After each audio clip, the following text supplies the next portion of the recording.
Bumaba na ang inflation rate sa Canada nitong Enero. Hindi man agad ramdam ng mga mamimili ang pagbaba ng mga presyo, umaasa naman ang marami. Susunod na ang ginhawa mula sa mataas na interest rate ng Bank of Canada.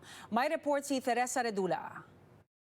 Kung tatanungin po ninyo yung ating mga kababayan kung ramdam po ba nila itong pagbaba ng rate of inflation, malamang po sasabihin nila sa inyo na hindi po nila yan ramdam kasi nga galing po tayo mga ilang nagdaang buwan sa mataas na rate of inflation. Sa kauna-unahang pagkakataon mula noong Mayo 2020, bumaba ang inflation rate ng Canada sa 2.9% nitong Enero, matapos umakyat sa 3.4% noong Disyembre.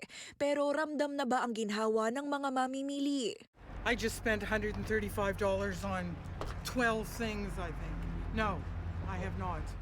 No difference at all. All the prices are still the same. I don't see it slowing down now. I see it going quicker and faster and more up.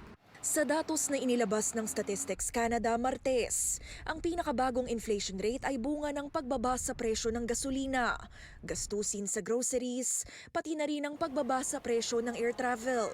Talagang bumaba po yung presyo ng mga produktong petrolyo nitong mga nagdaang mga linggo. Kaya makikita natin kahit saan ka pumuntang mga gasolinahan, makikita mo na mas mababa po yung presyo per liter ng mga produktong petrolyo kung ikukumpara po ito noong nagdaang Enero noong 2023.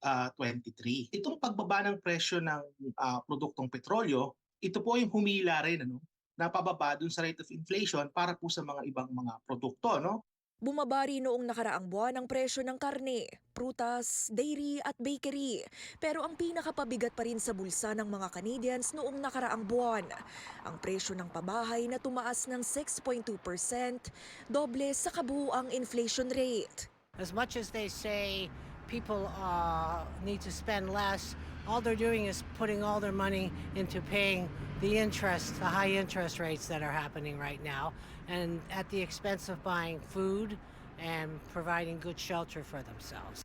Tinututukan na ngayon ng marami ang Bank of Canada na nakatakdang i-anunsyo ang pagbabago sa key interest rate sa March 6. Kasalukuyang nasa 5% ito mula pa noong Hulyo 2023. Kapag yung mga conditions na yan na-meet na, so halimbawa, nag-stabilize na yung rate of inflation, bumaba na, and then itong US Federal Reserve ay nagbaba na ng interest rate, asahan po natin na susunod po yung ating Bank of Canada. Siyempre, pag mababa ang interest rate, ang makikinabang po niyan ay yung ating mga homeowners at magiging mas affordable, hopefully, ang housing and shelter costs. Umaasa naman ang Prime Minister na sa pagbaba ng inflation rate, susunod na rin ang hinihintay na ginhawa mula sa Bank of Canada. So we are optimistic that the Bank of Canada will start bringing down interest rates sometime this year, hopefully sooner rather than later, but that is their decision to make. Para sa ekonomista, maiging tignan na rin ng gobyerno ang ibang paraan para talakayin ang affordability. Ang rate of inflation, nandyan po yan palagi. Hindi naman, bibihira po ang rate of inflation na maging negative. Lagi po yan nasa positive. Kailangan magkaroon ng mas meaningful na pag-increase ng sahod para po maging abot kaya ang mga bilihin dito sa Canada. Teresa Redula, Omni News, Toronto.